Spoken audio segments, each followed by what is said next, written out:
Grab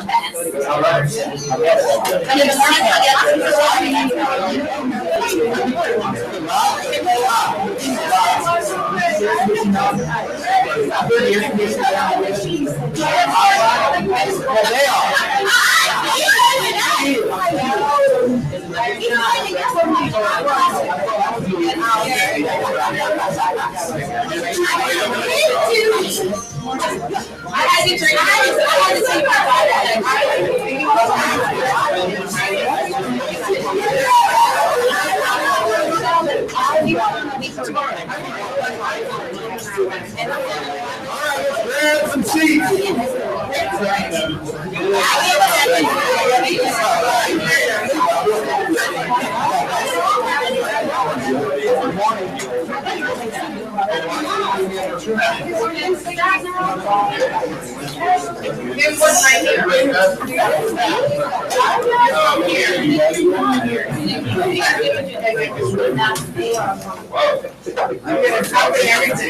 This is a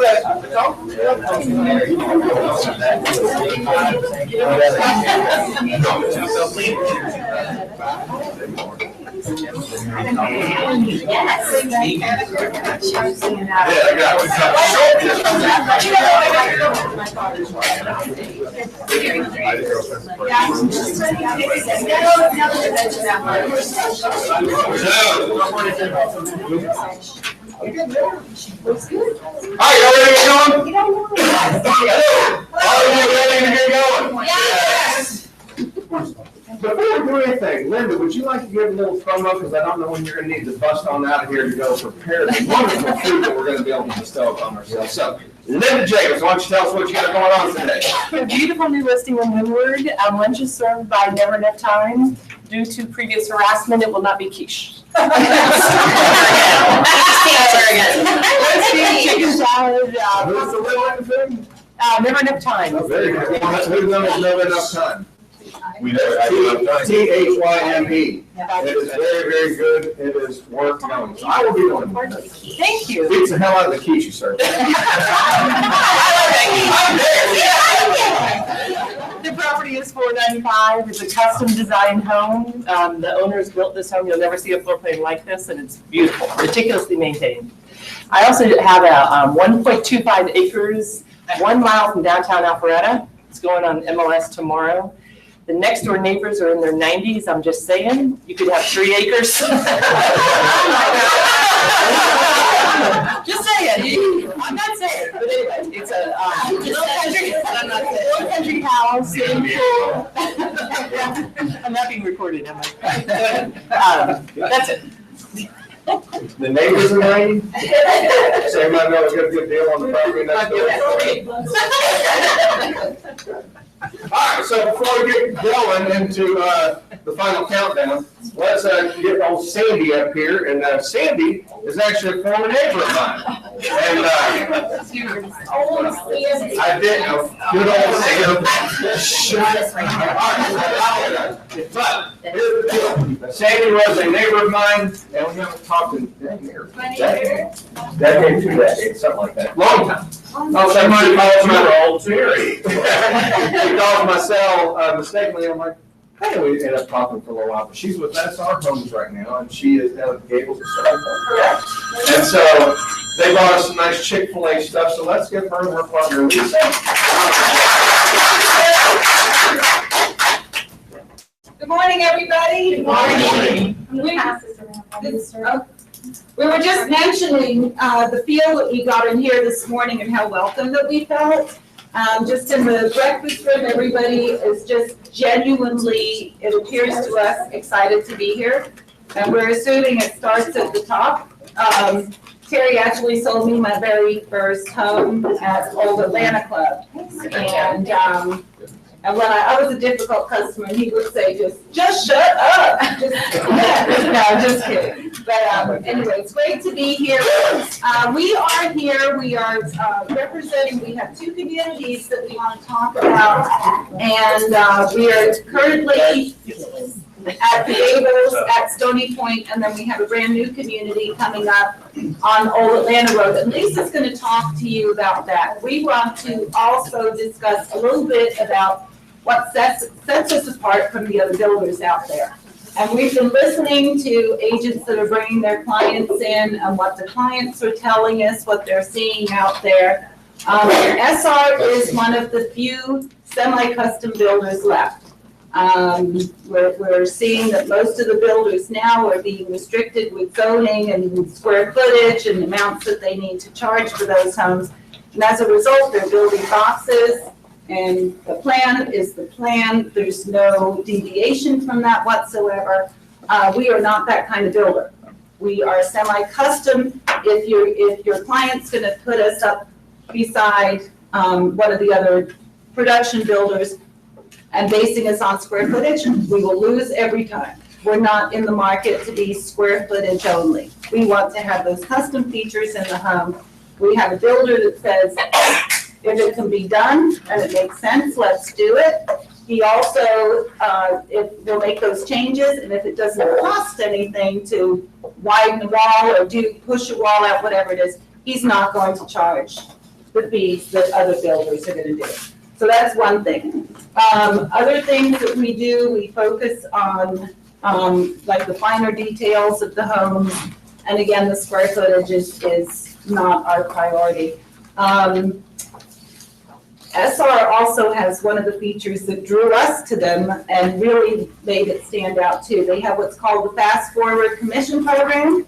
So for many of you out there that don't like to sell new homes because you gotta wait 8 months or so before it closes and before it's built, we have a program now that if everything is in place, there's no contingencies on the contract, the loan is solid, we will forward that, you will get paid your commission and not wait till the closing in order to do that. You have fulfilled your obligation. You have brought a ready, willing, and able buyer. You've secured that contract. So I don't know about you guys, but that was really important for me.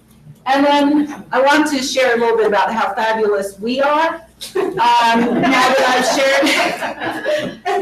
that I've talked about the building process, I've had the opportunity to be mostly an on-site agent selling dirt. And I got a lot of grief back in the day when I bought a Centex home, but I was working for Ryland Homes, needless to say. But when I came back into real estate, I decided to go on the traditional side and do what you guys are doing now. I was very fortunate to meet Lisa, and we teamed up at Keller Williams at the beginning of this year. And it was fine for a while, but it's tough.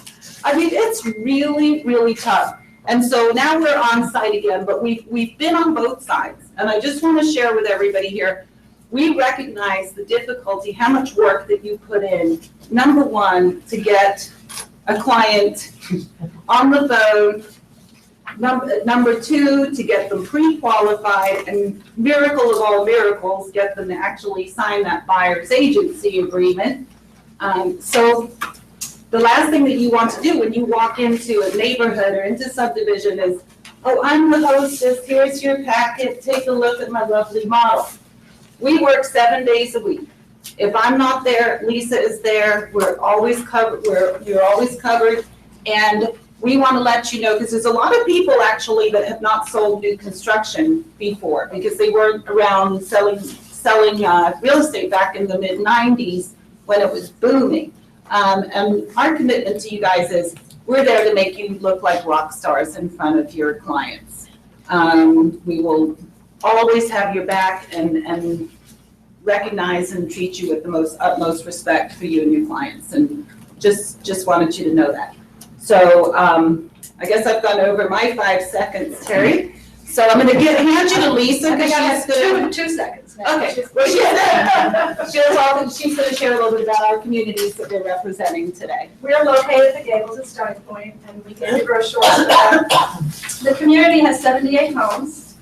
We are at final opportunity, last being the cul-de-sac, which is the prime property. So we saved the best for last. We have 3 models there.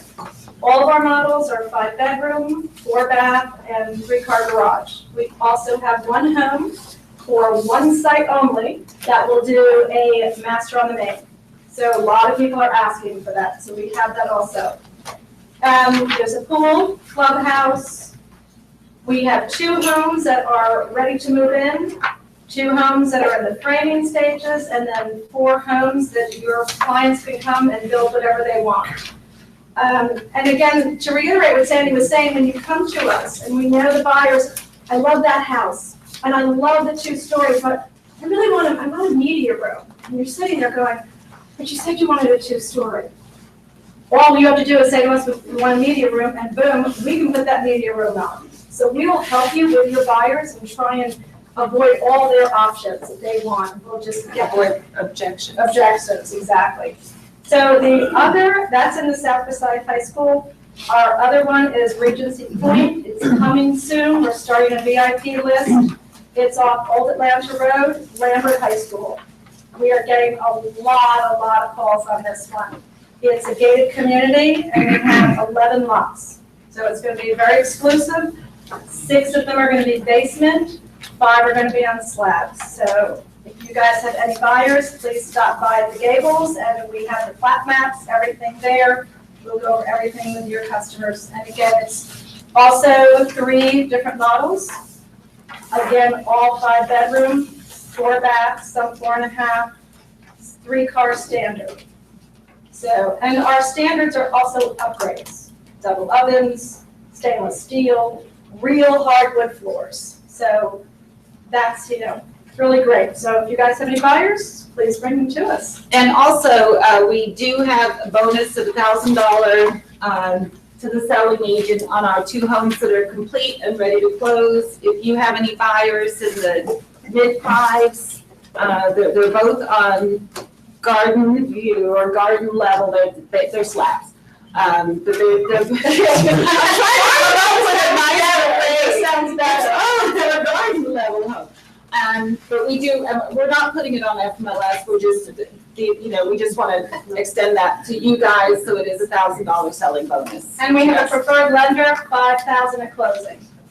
So, doing that. Did everybody put their cards in? We've got a couple of drawings to do. Who has not got their card up there? You're gonna Are look you at ready? it? We're gonna do this. Speak up, buddy. Hang on. You don't have to call your Your neighbor and write your name on there. It's not to be included in the drawing. It is not. Jimmy says it read, if it's cash, you gotta share. All right.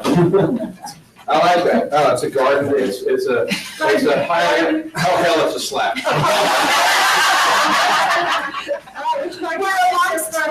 Actually, you have your glasses, so you're gonna have to pick and you can read. Oh, there's my So it happens when you get older, the vision goes, everything. All right, so among other things, I'm gonna do the gas part first.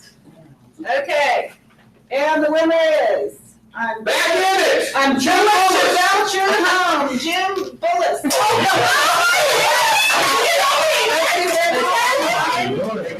Been training for a while, but man, last 2 years. I really didn't get lucky until I started working with him.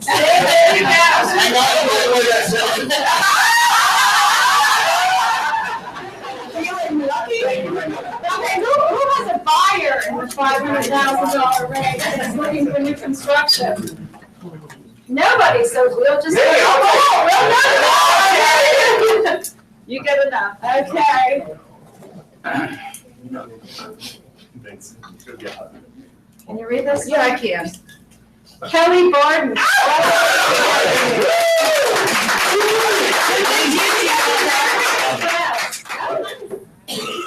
There you go. Hey. I'm trying to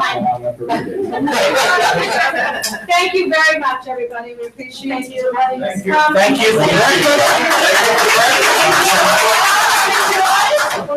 Now we're just gonna take.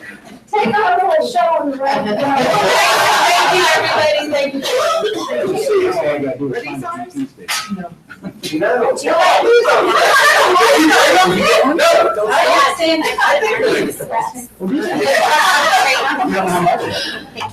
I think we should be Thank you very much for being here. Okay. Now I'll take my cheap shot. Just imagine if they went and started their career in the general side with us versus Keller Williams. They might have gotten the foundation that they could still run that business.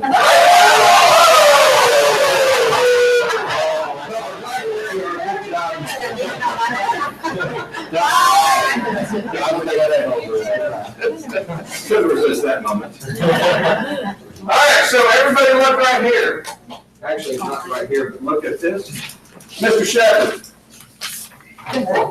Never mind. So, what does this say? Wednesday, December 9th. What is that? It's our Christmas party. And do we have parties here? Yes, we like to party. We have a good time. We'll have a nice band. It's going to be done right. So, make sure you mark your calendar. Wednesday night at the Windermere Clubhouse. That is by the pool clubhouse. So make sure that you are there because it will be fun. We may have Bad Santa reappear. We do not know. Who's the band? We got between two right now, and we're deciding this weekend which one it will be. So, Is it Bad Santa? last year was not Bad mid Santa. Santa. It wasn't Bad Santa. That was kind of mediocre. They had to get back to the routine. So this year, if he does appear, it probably could be Bad Santa. All right. Yes, sir. Daniel, just a quick question, what time we start, 6, 7? I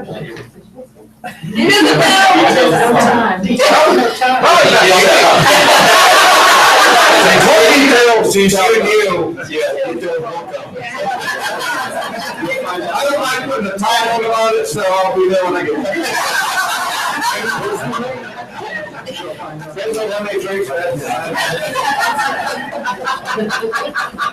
All right, everybody, once again, pass your cards up here because we want to make sure that you get entered into the drawing.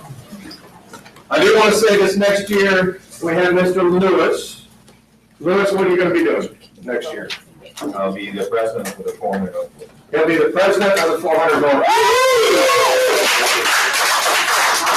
Denise, do you have something that you're going to be doing outstanding next year? What are you going to be doing? President-elect for Women's Council Realtors in Gwinnett. Sarah, what are you doing? I am returning as a guard director and committees coordinator for Neymar. Very good. Because that's giving back. It might not be in the neighborhood or area, but it is giving back to our business, which is very, very important. So thank you all. Anybody else get involved in the boards that they work with or serve? Okay. It might be. Y'all all sound right up front. Get that. You're representing. We're going to start this morning off. We're going to try to start this morning off. I've learned that sometimes it doesn't happen just the way that we want it. But I want everybody to stand up for a second here. You know we haven't done it in a long time? Well, some of y'all have never even done it. It's called the Results Club. And what you do, you gotta have good music going. You can turn to your neighbor. Let's get some Jason going on.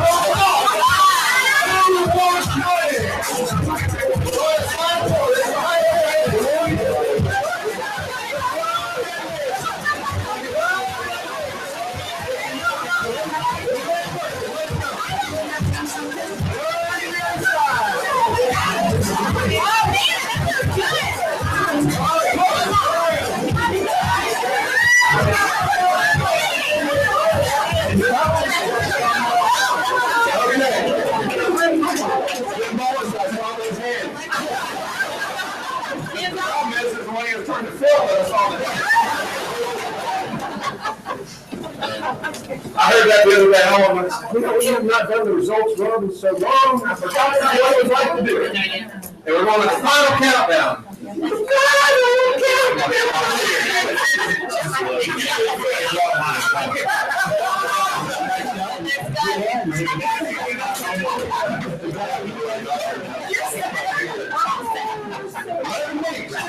Did y'all get the email? Yeah. You read the email? Yes. 11 weeks. Does that make you go, oh my God, we've only got 11 weeks left in the year? Oh my God, I gotta do shopping, I gotta get prepared, I haven't decorated for Halloween, I don't know what I'm doing as for Halloween, I got Thanksgiving, I got Christmas. Oh my God, well, Monica, whatever your holiday is, I just don't care, celebrate. But it's like, oh my God, 2015 is right at the end. Is that not crazy? Yeah. That is crazy. I've been driving along and all of a sudden, like, oh my God, I got a Halloween party next weekend. What am I gonna do? Yeah. That was the top of my mind. What are you going as? That's Anna. That's Anna. It's a movie thing I gotta go to, so it's not Bad Santa. I do You not can know. be Bad Santa for But you fun. can help. Right, or it could be. You could be Fred. No, no, no. You're gonna get out. I don't know what I'm gonna Or do. Humpty Dumpty. So, you know what it is now? Showtime, let's go. That's right. There you go. Stand there, where you want me to stand. Wherever you want. Let's go. 30 seconds. Rates went up overnight to 4.75 on a 30-year fix. All right. Keep off the fence, man. Just 1 point. No. No, there's still 3.75 for a 30-year fix. 3.75 on a 30-year fix. Unbelievable. Locked one last night, no points. Really? Origination fees, 3.75. Really? Yeah, and that's conventional. And on the, check this out, on the FHA side, I locked somebody at 3.375 on an FHA loan. 30-year? 30-year, no point. Wow. Really? I just heard that FHA has a new rule as of September 15th, that you have to be married to be on an FHA loan. I heard that one yet. I just locked one yet. Yeah. Better go check. And then if it's a significant other, you have to prove, you have to have a joint check. We can do that. We'll make that happen.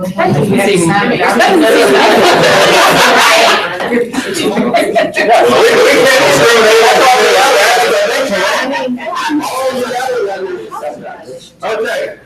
What's a 5-1? 5.1 is 2.750. Unreal.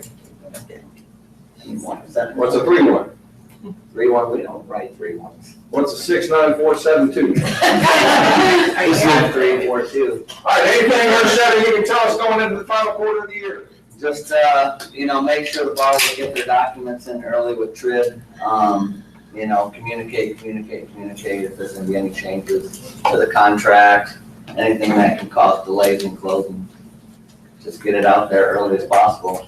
Okay, let me tell you guys something. If you are dealing with a buyer that is self-employed, I do not care what the home value is gonna be or the loan value. Jeff, are you gonna have issues and problems up to the point of closing? Absolutely. Yes.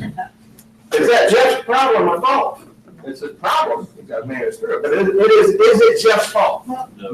No, I can tell you, if you've got a self-employed person, that underwriter is gonna be coming back and coming back and coming back up until the minute of closing. It's just the way it's gonna be. So do not look at Jeff and go, but you said that they'd be okay in this. They're gonna be okay, as long as they do what they need to do. And if they're told not to, go do something, go buy something, and they buy something, it's not Jeff's fault. If they're told not to go put money into a certain account or draw money out of a certain account and they do that, guess what? Is it Jeff's fault or the person's fault? Okay? It's simple. So, if you're dealing with a self-employed person, it is going to be a big headache up until the time that you close. That's life in the mortgage world today. Correct? Correct. So I told the guy from the beginning, I said, you're gonna hate me by the end, but you will close. I said, you're gonna give me about a stack this big of documents, so the tax returns were about this big. And they had moved a lot of money from the business accounts all around the place, so we had to source all this money, and they were jumping through hoops, and they were hating me, and, oh, we're good people, we do everything the right way. I get it. Still not getting a loan till you get me this stuff, so. Yeah. But No wonder they hated you. yeah, I mean, I've blamed it on the government. Write your congressman about all these rules. But anyways, it was tough and we got through it and we closed the other day, so everybody's happy. But he even thanked me after. He said, you know what, you told me from the beginning, it was gonna be tough. It was tough, but we closed, so. All was well. That's it. Thank you, Jeff. No time, thank you. All right. So, sometimes life just doesn't get any better than this. So this is an actual text I'm going to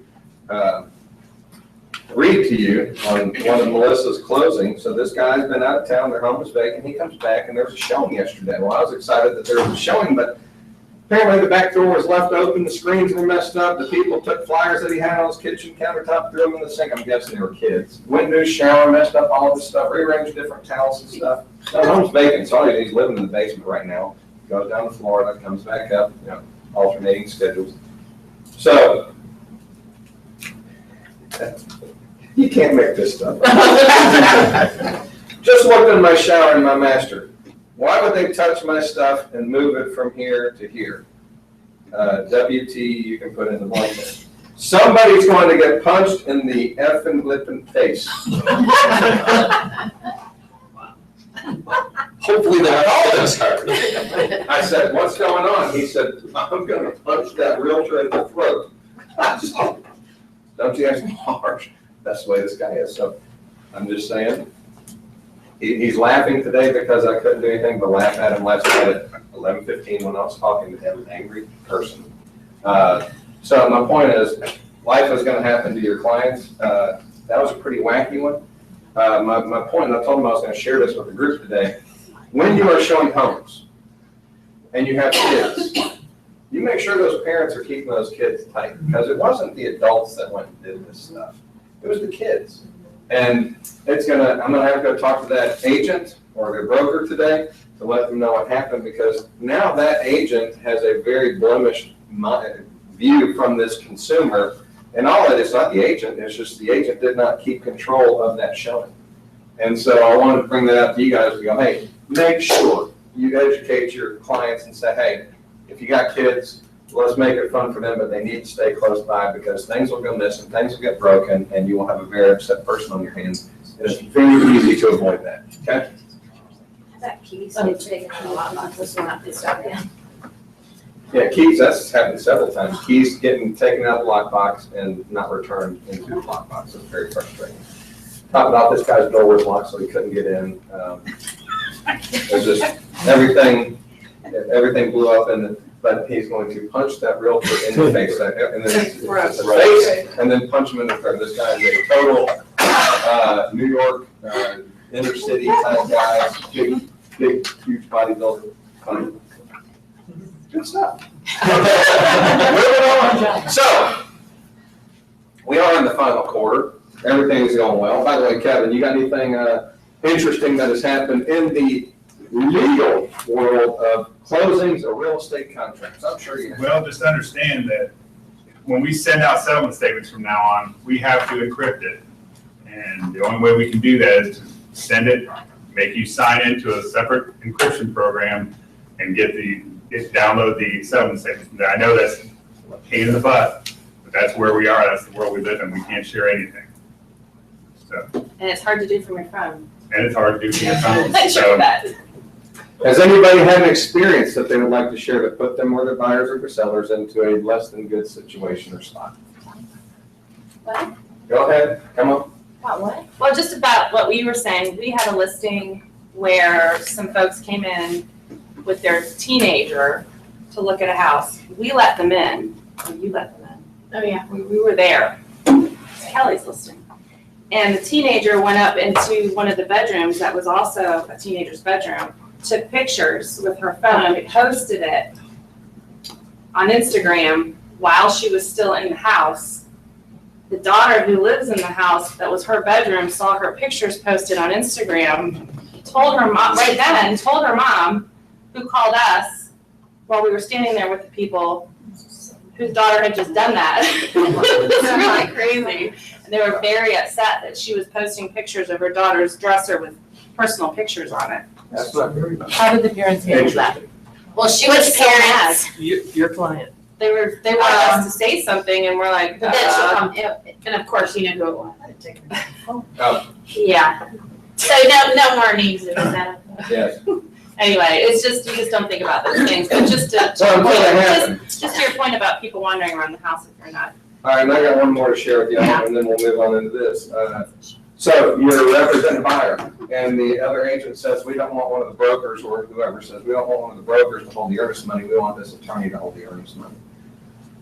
And so in the contract, you write out that so-and-so is going to hold the earnest money, there's an attorney, not either one of the brokerages. They don't have the check at that time, so the check is supposed to be mailed over to the attorney's office within 3 to 5 days, we'll say 3 days. Okay, so you go through the due diligence ends, everything's negotiated out, and all of a sudden, after about a week after that, the buyer says, I'm not gonna buy, I'm out of here. And you go, well, you're gonna lose your earnest money. And they say, I haven't given any.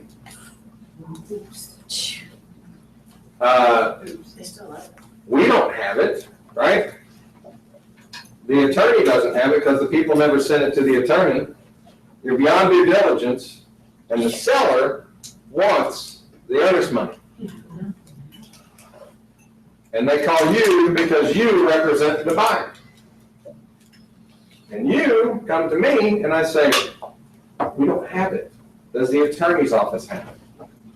Oh, the attorney's office. They go, no, we never received it. What happened? Now the sellers are going, I'm suing you, Mr. Broker, and this agent, and I'm going to file a complaint with the Georgia Real Estate Commission. By the way, all of this is actually true. None of the participants are sitting in here, but it's happened with one of our agents. What could that agent have done? What should that agent have done? Call the attorney. And what should those agents have done? They need a copy of that check. Copy of the check and call to verify that the attorney's office had received it and make sure that it's there. Not just their side, right? So both sides, because no broker is attached to that specific earnest money. So if it's filed down at the Georgia Real Estate Commission and the agents, who do you think is going to be the one that would get in trouble for that not reaching into the attorney's office? Buyers. Because they're the ones that wrote the contract according to that, so they're the ones that are really liable for making sure that it happens. Well, why would you do that? Why would you tell them we just can't do that? It's not what we do. Well, they can do that, and you might have a buyer that says, I will not let this, I want this to be sitting in my attorney's office. Yeah. Absolutely. Don't we have an obligation to say that earnest money hasn't gotten there? We don't have an obligation because it says the holder of the earnest money has the obligation. We don't. Well, in essence, if there's any part of that contract that has not been fulfilled by the time frame, you don't have a contract. Yes, you do. Yeah, you do. Well, you have a contract as far as the money is concerned, but if you haven't filled out the check has not gotten into the, you know, That's a great example. All of a sudden, you realize that there's no check. Now, let's say that it's a week later and the seller comes in and says, wait, we just learned that the attorney doesn't have a check. We're terminating the contract. Can they do that? Who says you're in default? The earnest money has not been given. You're beyond the due diligence. The seller now finds out that the earnest money has not been given. We'll see you later, Linda. We look forward to It's About Time. never. It's a house. Oh, hey, that's another good, I think we're going to business as It's About Time. Again, we'll play off of it. Okay, so. Can you terminate it as a seller? Who says yes? Earnest money is not given is clearly a default in the contract. Yeah. Who says no, they can't? I'm gonna go out on a limb here, we got an attorney in the room. I'm gonna go out on a limb and say, they can't necessarily terminate it, they could try, but they'd have to give the people a chance to cure the default that they now have in the contract. You have to notify. Yes. So, They need a chance to cure it. Cure the default. so there's a default, that definitely needs to be addressed, but you can't just go, and we had, ironically, we had an agent that happened, and they went and said, well, no, they didn't do the termination, they just said, your contract was voided because you didn't put in the earnest money, and the people were still going through with everything, and they said, no, we're gonna cure that. And our agent was telling their people, no, we're done. And I said, no, you're not, you gotta give them the opportunity to cure the default, and if they do, within the timelines, I think it's 3 or 5 days to cure the default, it's in the contract. 3 to 5 days, really?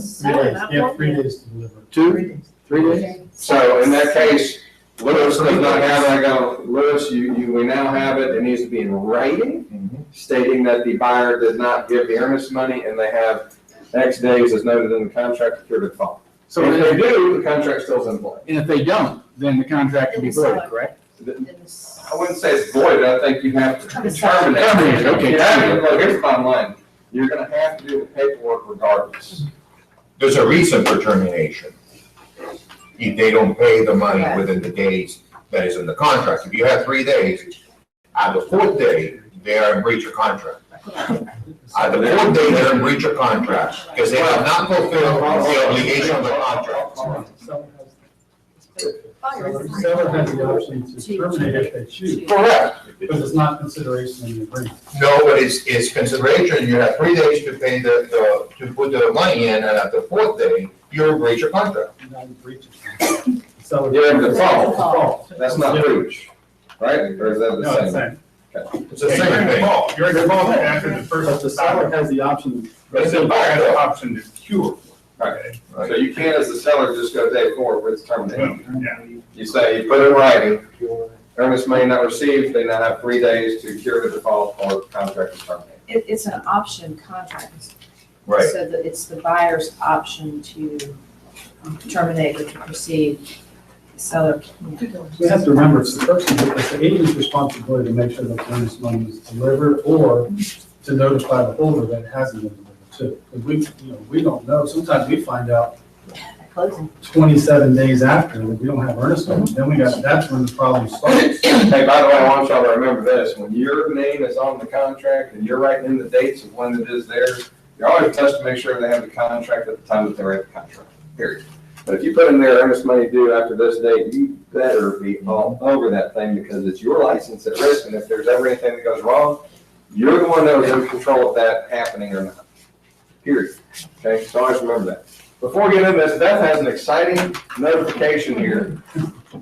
And I'm gonna tell you, I've seen the home, who's been to Beth's Lake House?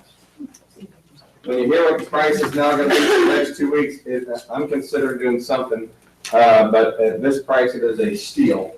It's $299.9 for 2 weeks only, because we're trying to do a 1031 exchange. And so after that 2 weeks, we're gonna do something else, with the price is gonna pop back up.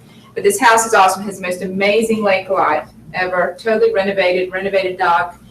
But we need to get it sold in the next 2 weeks for them to do what they need to do. So anybody interested in the lake, I have these flyers, it's on FMLS. It's a level lake lot, it has a mowing permit down to the lake, it has power at the dock, it has water at the dock. The lot is a great, and you have a view of the lake too, so.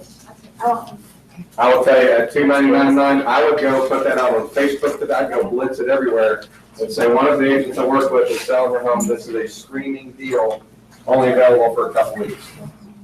That should have multiple offers on it. Okay. I sold, what, 3 doors? I'm gonna give you all some suggestions. Anybody got any questions for Beth real quick? I need a flyer. Okay, I'll make some more and I'll put them out front with rooms. Thank you. All right, now, I'm gonna give y'all a couple of suggestions of what you can do during this next couple of months when everybody's starting to slow down mentally. Have y'all heard of the 5-5-10? Who can tell me what the 5-5-10 is? Yes. If you have a listing, you knock on 5 doors to the right, 5 doors to the left, and 10 across the street. That's your 5-5-10. When you get a listing, go to the 5 neighbors to the left, the 5 neighbors to the right. And they said, Zach. Stand up, sit down, side by side. And the 10 doors across the street and start knocking. Now, here's the thing. We'll go over this with some agents and they don't do anything. It blows my mind where they go, yeah, that makes sense, but then they don't take advantage of things. You can do this on homes when they go under contract. They'll start knocking. You can do it when it's sold. You can go into new neighborhoods that you don't have a listing. When a listing pops up, go to the 5 doors of a brand new listing. Go to the 5 doors of a home that just closes and go introduce yourself and have neighborhood statistics in your hand that you can tell people, here's what's going on in your neighborhood. By the way, the home next door just sold. Go knock on the doors. It doesn't have to be your listing. You can adopt a listing to go do this way, okay? It doesn't have to be our listing as a company. Actually, I prefer it not to be our listing because that's the opportunity for another one of our agents to do that. So go pick on some of that other companies. But I have a flyer on the home and some stats of the community on the back of the flyer. Introduce yourself and let them know you just listed the home and present the stats of the community and or high school district. Your goal is to introduce yourself in a professional manner and see if they may know someone that they would like to have as their neighbor. Don't be pushy. Be professional and go meet people. If I was at your door and your neighbor's home just got listed by me, and I just went and knocked on your door and said, hey, here's a flyer, just listed the home next door. I'm also giving you some stats on the neighborhood. I know that there's a lot of people that would love some of their friends to move into the neighborhood. If you know anybody that would like to move into the neighborhood, have them give me a call. Here's the flyer, but more importantly for you, here's some stats on the back of the flyer for your neighborhood and your home's value. And I'm out the door. Am I gonna push you and go, do you know anybody? No, I'm just gonna give that. You've got my sign across the street, you've got my flyer in your hand. Do I need to give anything else or pushing you on? No. And if I was at your door and I did that presentation, who in here would feel offended by me doing that? Nobody. So why we don't go do this on every single listing that we've got, I don't understand. Because it all comes down to you going out there and door knocking or meeting people and leveraging your listings to make a difference for you, but having confidence with it. And by the way, I will pass this around. What I did this morning, I came in here and I said, okay, I want to give you guys a sample of what I would do. And you could say, well, Terry, you know Old Atlanta Club so well, that's so easy for you. So what I did is I said, you know what, I'm not going to give you guys that. I'm going to go outside of Old Atlanta Club into a neighborhood that I do not sell. So I went to St. Marlowe. And I said, let me go pull some stats. And within a half hour, I came up with this concocted little letter that I would take as an example of going out and door knocking and showing myself as a professional versus the other agents. And I want you guys to take a moment. Make sure there's enough going on back here. I want y'all to take a moment and look over this, read it, and then think of yourself as a general consumer that doesn't know me from Adam. And I want you to tell me what you see, what you think, and what you view as me, not knowing me, as a realtor. And then on the other side, I have the flyer of the home that I just listed. So read it, and then pick it apart.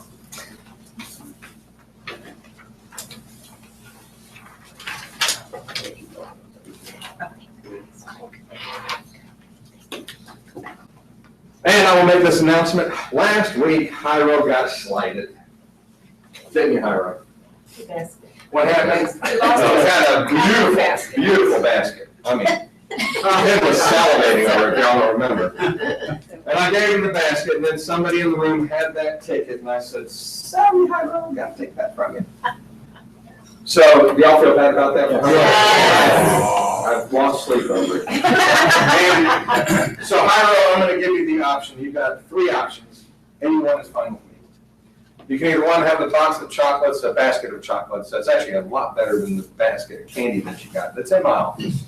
Or I'll give you the car wash, $30 value. Or you can go to lunch with me.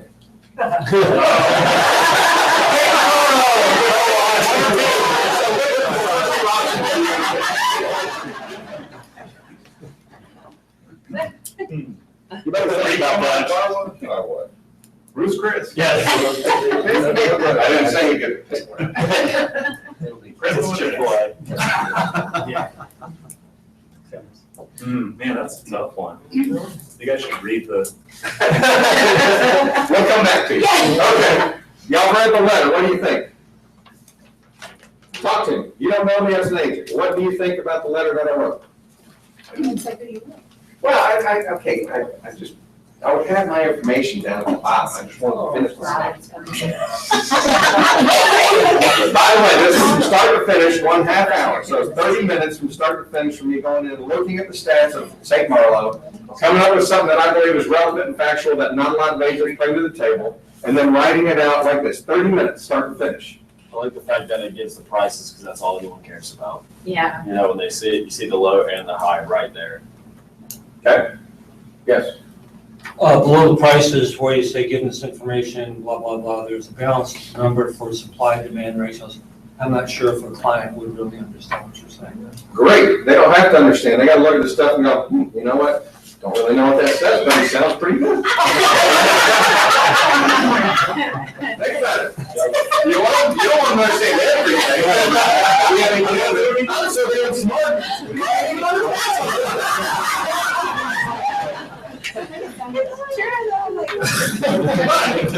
What I want to do for you guys is bring something to the table. One Old Atlanta Club, because I can recite that neighborhood like the back of my hand.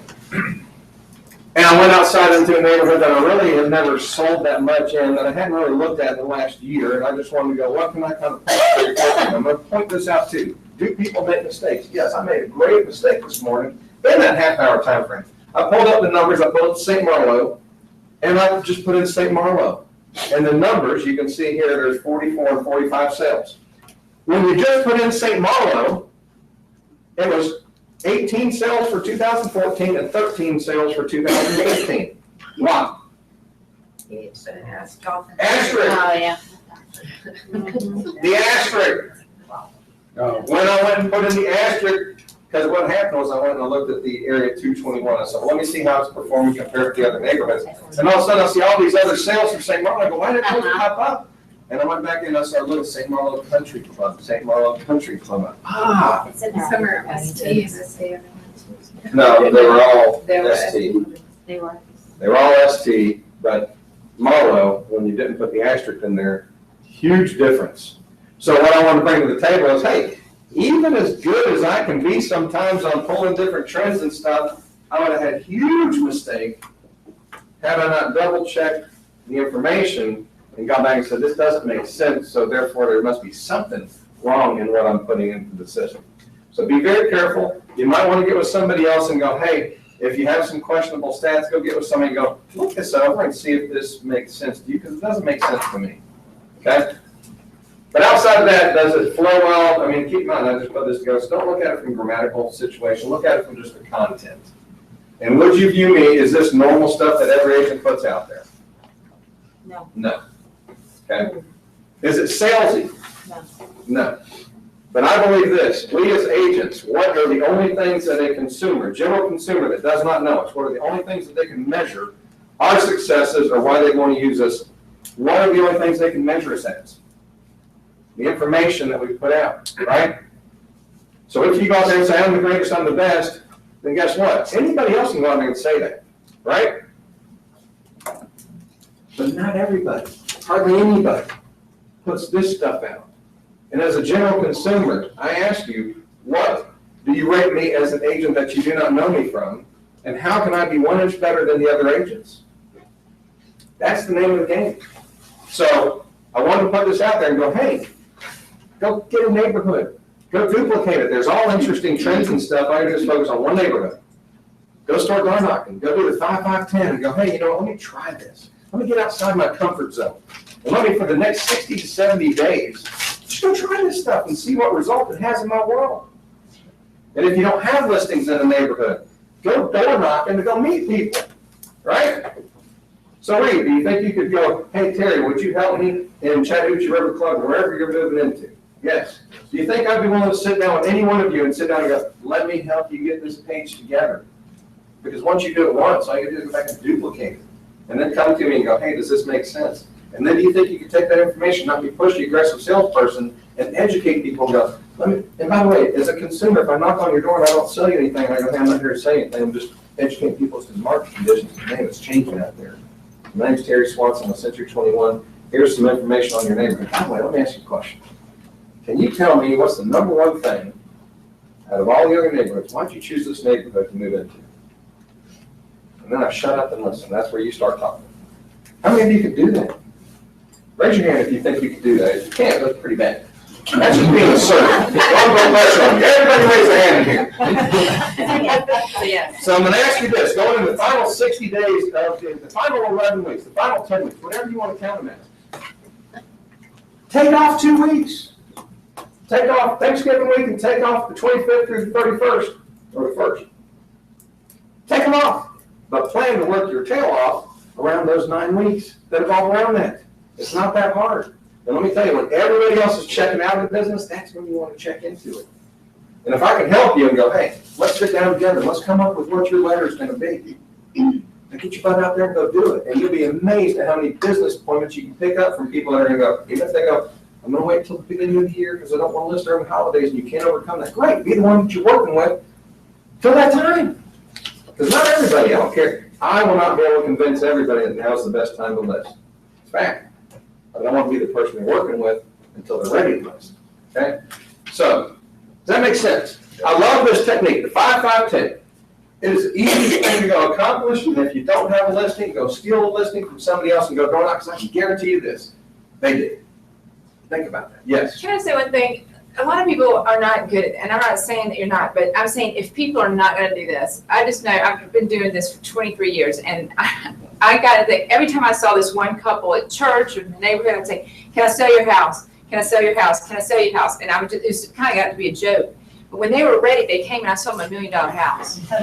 And so, you know, this is what I think, if you can't do this, everybody is too shy to do this. But if you cannot do that, if every time you see somebody that you want, even if it's a stranger, you see them at soccer and you become friends, it's like, can I sell your house? Can I, and then they'll come to you and they'll, and you'll sell. I mean, it was amazing. People came to me, I sold a $1 million house. So, I know we need to do this, but everybody is not going to be that confident to do that. That's what I'm gonna tell you. If you're sitting in this room, I'll go door knock with you. So there is not a person in here that should say, I don't feel confident enough in my being. The problem is you don't know what you're gonna say. I can give you the words to go say it, and you can go out there and duplicate it. That's all you gotta do. The fear of the unknown is what limits a lot of people from even doing it. If you're in this business, then you're in this business as a social being, which means you feel confident communicating with other people. I can help you get over the fear of door knocking, and I'm willing to go door knock with you. So there's nobody in here that can have that excuse. Not to take away. It's just your belief. I can't, but I promise you, if you don't have enough business, you don't have a choice. You gotta go make new contacts. Simple as that. If you've got more business, then you know what to do with it. In my career, did I have to do that? No. If I did, would I have more business? Absolutely. But I was very well connected, okay? I still get business from my past clients. I don't have to do this. But if you don't have a lot of business going on, you have to figure out how you're going to do something to generate more leads into your world. It's that simple, okay? And if you need confidence, cost a lot. 30 minutes with Swati, you feel like a champ. 30 minutes with Swati, you got a purple-haired woman from Bosnia to do it. I can do it. I can say that to Swati. The bottom line is that works for her. You know what? This girl has confidence. She goes out there, she came in here, I said, what are you gonna do? She didn't know what to do. I said, you're gonna start calling expired. She was calling expired. She got frustrated one day. She came in here, she goes, I can't do anymore. I said, she goes, what do I do? I said, sit your butt down there and start making more calls. And she did. And then she ran out and she cried and she came back in. But that's sometimes what you gotta do.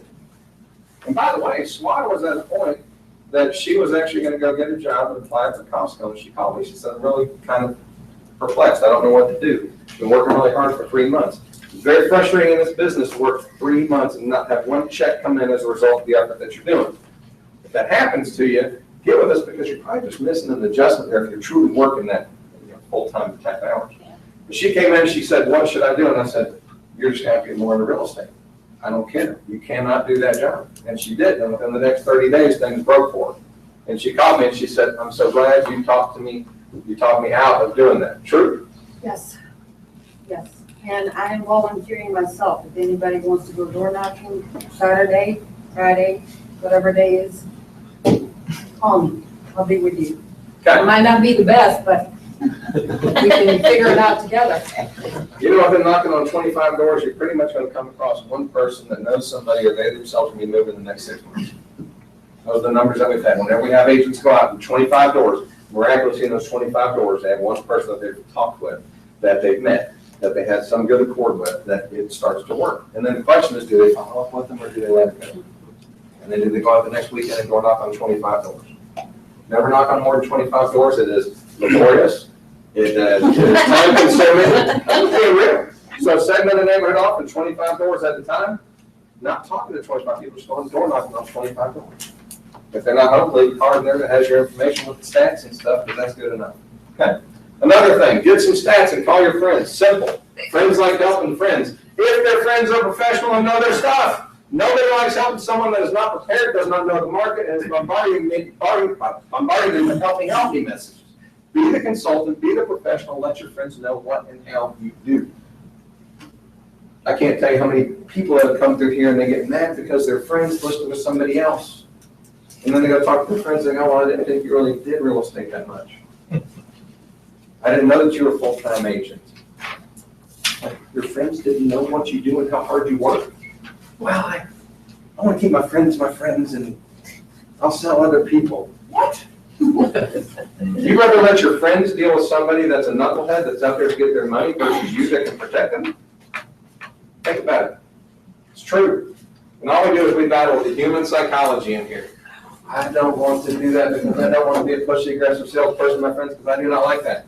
I do not teach you how to be a pushy, aggressive salesperson. I teach you how to be assertive, knowledgeable, and a consultant. And if you have that approach, you don't care, you want to deal with everybody because you know you're the best person out there, period. So let's talk about some stats. Here's where you can take the graphs. Go put it out on Facebook. What I'm going to do today is I'm going to take 1 or 2 of these graphs and I'm going to plop it out on Facebook. If you do not want to be the pushy, aggressive salesperson in your mind on Facebook, then we'll leverage what we do. I'm going to start doing this. I did it last week. I took one of the charts and I said, hey, and I put a little paragraph on it. I had 3 agents share that. Just read. So here's the thing. You better start liking us on Facebook, right? We're making that more relevant. We got a lot of good energy. Thanks to Tyro. Get Tyro around the clock. We're starting to put stuff out there to make us more relevant on Facebook, and I'm going to start pushing stuff out there from the sales meeting. So all you got to do, if you don't want to go do it yourself, then all you got to do is go share what we put out there to your friends and go, hey, this is what we talked about in the meeting today. It was relevant. I think you need to know. Can you do that? Yeah. Okay. So we're going to do everything we can to help you communicate with your friends and bring the relevant points home. Look at this. This is huge. We've been tracking this for the last 3 months, starting in, actually 4 months, since started in June. This is huge, guys. Huge. So appraisers' home value opinions compared with homeowner estimates. Last year, the home appraisals were coming in above the contract prices, which means that the sellers did not think their homes were worth as much as what they were appraising for. They were surprised. Listing prices kept going up, up, up, up, up. Last 2 to 3 months, we've had more appraisal issues than ever before. And it goes right along with this chart. It's like, wow, this is the most impactful thing. And the problem is, it keeps getting worse, which means your job is going to be 10 times more challenging because we've gone from by the way, 1.15%. What does that mean? $200,000 home. That means that's what? $2,300 difference, right? Now we're getting down to where it's $5,000 difference on that $200,000 home, right? Challenges. The consumer believes that their home is worth more than what the reality is. And it's your job to go out there and educate them as to what the realities are. Use the stats and the facts to go help you with that. Case-Shiller. This is on the S&P 500. It goes back, Case-Shiller, S&P Case-Shiller study, which studies the top 20 cities and 10 cities across the country. It's flatlined, not flatlined, it's leveled out. We're seeing the average prices across those 10 to 20 city composites have flattened out to right about 4 to 5% increase in the price based off year-over-year numbers. Okay?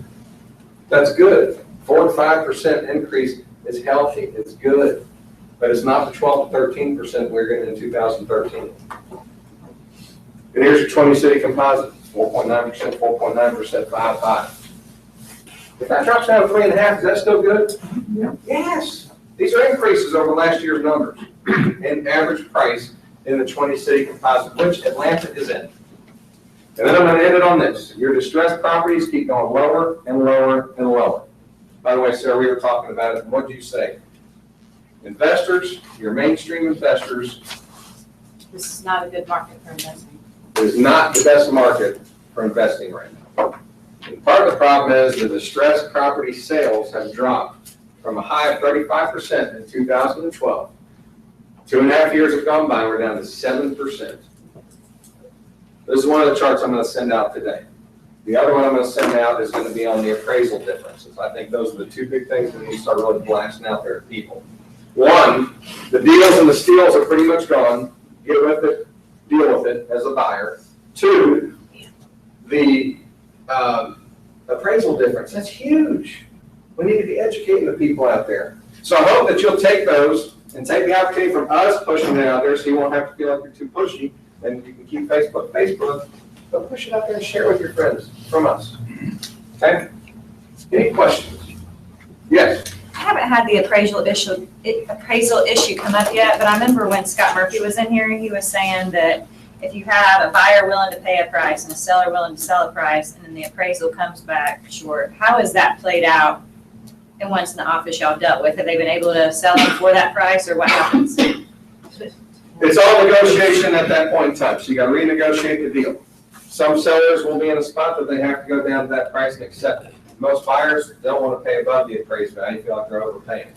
So the banks won't change their Bank's not gonna change it, they're lending the money. You have to go to another lender. You can. The appraisal value is the appraisal value. You can You can't challenge fight it though if the contract starts. There's no fighting it, basically. You can just. You can fight it. Yeah, you It's a can. good process. You do? I had one come in $60,000 loan, the second came in $5,000 above purchase price. $65,000 swing. Wow. Now, here's the deal, if you're going to fight it, I'm gonna highly encourage you guys, do not try it yourself, you will fail. You will not know one of the, you won't know one of the little tiny twists, you'll put in something wrong, and you'll get it kicked out to be useless. So what you do is you make your people, that you did a phenomenal job in getting that negotiated price that's higher than what the market is, you make your sellers pay $400 or $500 to DS Murphy and Associates to go fight that appraisal. Or to tell your people, it's a good appraisal, sorry. Okay? Now, why would I recommend DS Murphy and Associates? Be clear on this. Why would I recommend out of all the appraisal companies out there, one? His name's on all the licenses. He's on board. His name, the guy that owns the company, Scott Murphy, is on the board that signs all their licenses. You cannot have a more relevant person or company to any appraiser out there. They all know Scott Murphy because his name's on their licenses. So you're not gonna have somebody, you know, oh, hell, they're gonna go, I need to change it because the Almighty One said so, That's right. right? It gives you a better stance. It doesn't mean that it's always gonna be able to be fought, but he'll come and bring relevance into it. And if you got a spot where the sellers are under appraised, leave it back on their hands. Here's another situation that we're seeing coming up, and we're gonna end on this, and then I'll let Sarah talk about a new call to action that's come out. We're seeing more and more Atlas Chalet shingle stuff come up at the last minute. What I've asked one of our home inspection companies to do is to come up with a slight pre-inspection before a listing gets listed. If they were to charge $200 to come inspect the roof, the dishwasher, and some of the main appliances as a pre-inspection, if a home was built between 1998 and 2010, you need to know if it's Atlas Chalet shingles on there or not. There is no question that the people need to invest $200 out of their pocket to make this happen. Cal will be coming in the next couple of weeks, and they're going to put this together for us. It'll be branded under our office. I told them this is what I want, and it's really the focus is for the Atlas Chalet shingles because it's the biggest deal killer that we're seeing go on right now. And they need to know it because a roof being changed out, it's going to be somewhere between $6,000 and $12,000, and on the size of the home. Do you think that'll kill a deal? Yes. Do you think the buyer, do you think the seller is going to want to accept that after they've negotiated down to their bottom line and then have another, no. So know it ahead of time, have your people invest that $200. And you can even say, hey, you know what, I'm gonna give you the $200 back at closing. If that's how important it is to me, you don't bring it out of your pocket. But if you want to pay for it at closing because you feel it's that important, that can make an impression upon those people. Okay? But he'll be putting that together because I believe it's one of the biggest things. It's as big as masonite siding was back in the 90s, polyurethane plumbing was, synthetic stucco, that's where we are with it. So that's what we're going to be doing going forward. Sarah, you got anything you want to say about the call to action? There is, I hope everybody's on the NAR app that gives you the text messages with everybody's looking like the deer headlights. The call to action, and we do not have enough members in Georgia or any of the other states that actually follow through with responding to these calls to action. There's one out there right now that's super duper important. It's floating around Facebook. Be sure you go download that app on your phone and go push the button and tell them to get it going because it's really, really big. It's taking money from Fannie Mae and Freddie Mac for transportation purposes. So go read about it. Really important. Very important stuff. So, any questions or comments? I'm going to send this out. I'm going to send all the charts out. You can do with it what you want. You got your copy right here. I've sat there and said, I'll go door knock with you. I'll do whatever. I'll sit down and help you come up with some good stats that you can go out there and go do whatever you want to do with it. You need to share this stuff out there in a professional way. All you got to do is be 1 inch better than the other agents. And by the way, your friends do not know just one agent. They know plenty of agents out there. Right? Just think of it. And just because you're their friend does not make them obligated to use you as their realtor. Always remember that. Don't let, by the way, when your friends use another realtor, do you get mad at them? You shouldn't. You need to get mad at yourself And you call them and go, why did you choose that person? What could I have done differently so that I could have been working with you? I really want to be a professional and I need to learn as much as I can. And use it as a leverage point for yourself versus getting mad at them, which is what everybody tends to do. But the reality is, get mad at yourself. That means you just weren't even 1 inch better. You're their friend and they didn't use you. I'd get irritated and I'd find out what is this portion there that I need to change. And never blame somebody else for your friend doing that. Yes. What do you want to say? It was fun. 5K Easter seals. We had the little trick or treat thing this weekend, and it was a lot of fun. And we're going to keep supporting Easter seals. They do a lot of great things. And, you know, the cool thing is this weekend they had, about 400 or 500 little kids running around there that were involved in the Easter seals program. Pretty awesome. So if you get $1, $10, whatever for the chili cook-off, it all went towards great things. So thank you guys very much. And we'll continue. We're going to have some drawings for the end of this quarter and see what we can do and raise some more money for Easter seals and the awareness for that. Outside of that, go support Linda Jacobs. Louis, you got anything you want to say towards the 400 North Point? We have a luncheon on December 4th. It will be the installation and luncheon and. The installation of Mr. Lewis, so plan on being there. We're gonna have some fun. We're gonna celebrate the big bald man going into running the presidency ship. So, it's at Polo. It's at Polo. December 6th is the. No, at the barn, at the Reed Barn. The Reed Barn, yes. Right here at Mayor's Road. So, go support Linda Jacobs at her luncheon. I'll be there, and remember, get your name in the drawing. Go all you do is to go. Y'all have a fantastic day. We'll see you soon.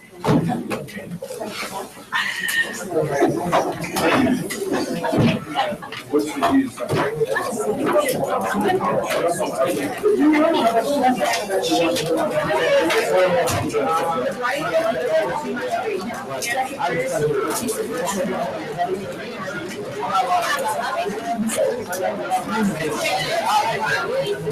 say?